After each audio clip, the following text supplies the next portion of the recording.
Welcome everybody, my name is François Latarte and this is my channel JDR D30, a channel about tabletop role-playing games. So today, this will be a video response to Rhaegar the Dragonborn. A video response to a video he has made 2 years ago. Yeah, it took me long to respond to this, but I had to reflect on that. You know, it wasn't an easy question for me.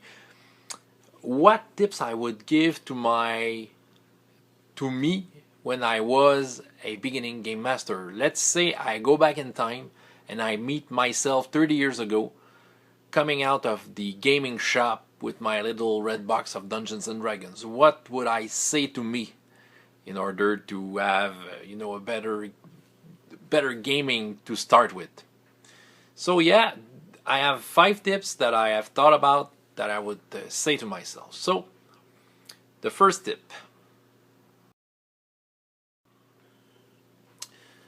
don't give too much gifts to the players. No. You know, something that I remember is that when I bought my first box of Dungeons and Dragons, you see it here, I did get to the magic items section and I was excited by all the magic items that were in there. So I wanted my players to have many of them, okay, many of them. So they would do an easy encounter and I would give them a +3 sword and stuff like that. It's not a good idea. Well, it's not a good idea since a beginning game master doesn't have the maturity to handle the consequences of giving such items. Giving too much magic items will unbalance the game. The numbers will work instead of the players, and the game will become boring since there will be no challenge. Experienced game master can handle that number of magic items by make a compensation with something else. But a beginning game master doesn't see it like that. So yeah, that would be a tip I would give to myself when I began. I used to give too much magic items, and at some point the game just became boring. And now the second tip. Second tip: players are not in your head. Often I would forget to give some information without noticing it. In my head it's going very fast, and my mouth doesn't go as fast, and I just didn't realize that many times. Okay, I thought that I gave all the information and all the descriptions that were needed for a scene and let the players interact with that. But yeah, I became frustrated because I realized that the players weren't interacting with the right stuff, and there was some mistakes, and I would manifest myself by saying you can't do that because there's that, and the players would look at me and say, you didn't told us about that. And I became very frustrated about it because I was sure I gave the information. So my tip here is to admit that I may have been wrong, that I may have forgot some stuff, and how to handle that. Well, just roll with it. It wasn't there, so yeah, it wasn't there. Okay, nothing else to say. Just remove that part from your adventure and roll with it, or just introduce it in a logical way into the story. If it could fit the story to reintroduce what you forgot to mention, well, do it. But don't break the game because you have forgot to say something. The players are not in your head. They will react and interact with everything you say. Okay, so you have to listen to what they're doing and just adjust your scenes with what you see and what you hear from your player. Yeah, that would be my second tip. So next tip: avoid to use too much deadly traps. Yeah, well, I used to create adventures where there was lots of deadly traps. I was looking at the game book and say I could put this and that and put monsters, very dangerous monsters and all this stuff. And I was putting them into the adventure with the conviction that the player would be lucky enough to avoid those traps. You know, I was really looking forward for the players to succeed in that and be happy about, yeah, we have succeeded in defeating all the traps and the monster, but reality is not that, you know. The dice are random. Randomness comes in there and may kill the players. You know, I used to put, you know, instant death type of traps and deadly monsters with poisons that if you fail your saving throw, you would die. And yeah, lots of characters died actually in my games because of that, and the players were beginning to be frustrated because they weren't able to see it coming. Okay, and I don't say that you shouldn't put deadly traps and deadly monsters. I should say that you just don't have to put them everywhere, and if there are some, at least give a chance to the player to maybe investigate before getting into a trap, or you know, just put something around it to if they die into that trap or that monster, that it was worth it at least. Yeah. So no, the players, you know, being a game master and being convinced that all the characters will succeed with their dice is a mistake. You know, it's like buying a lottery ticket and being sure that it's the winning one. You know, it doesn't work like that. You know, if the dice are involved, you have to be ready to accept the consequence of the die roll. So we'll get to the fourth tip. Don't fall in love with your main NPCs and your scenario. Yeah, that's a mistake that I used to make a lot. You know, you can create the main villain of your plot and find him uber cool, and you want to use it. You want to make the life of the characters miserable because of that guy. But you have to be ready that your player characters may kill the guy in the first 15 minutes of your adventure. Yeah, that stuff happens. And yeah,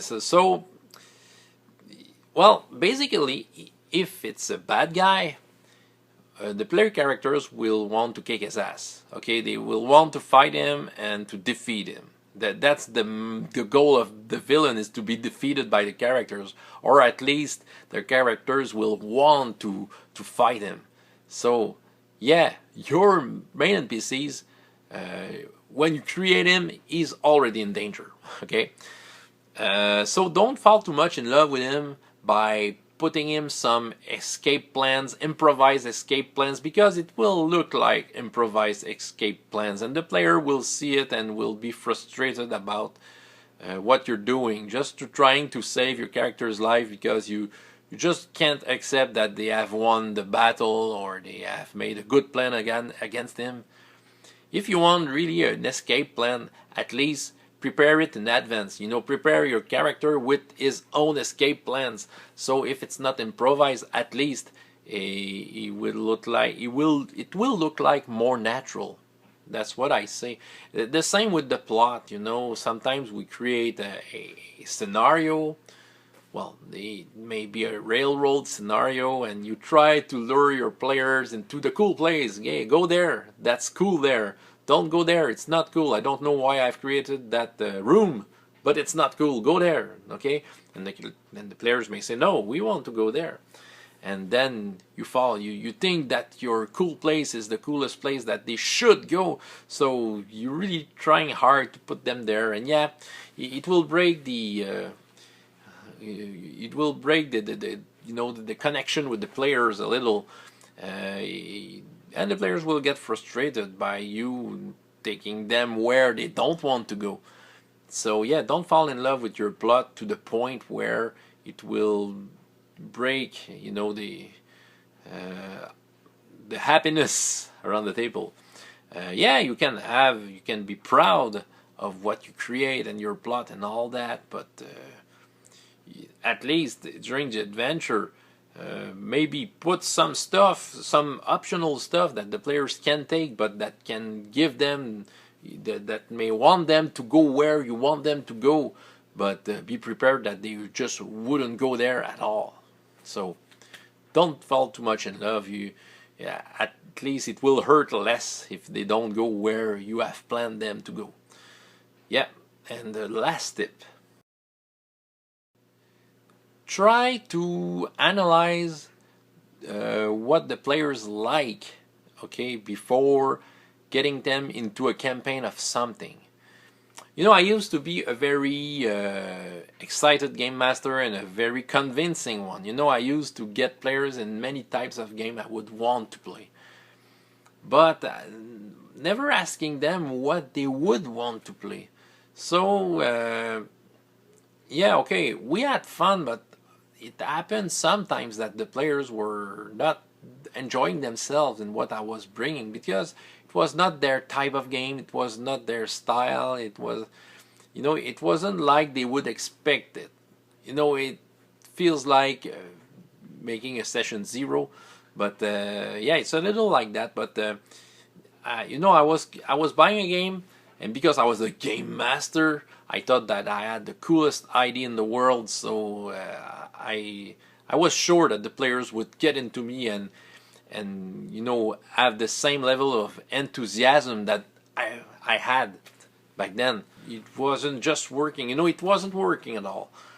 I'd say it was a bad idea. You know, I should have asked the player before choosing a campaign world to play with. You know, you see the Star Trek role-playing game here. It's one of the example of the first few games I had back then. You know, I'm a huge Star Trek fan, and back then I was a Star Trek fan, you know. And, you know, I've bought that game, and I was convinced that all the players would enjoy Star Trek as much as I have.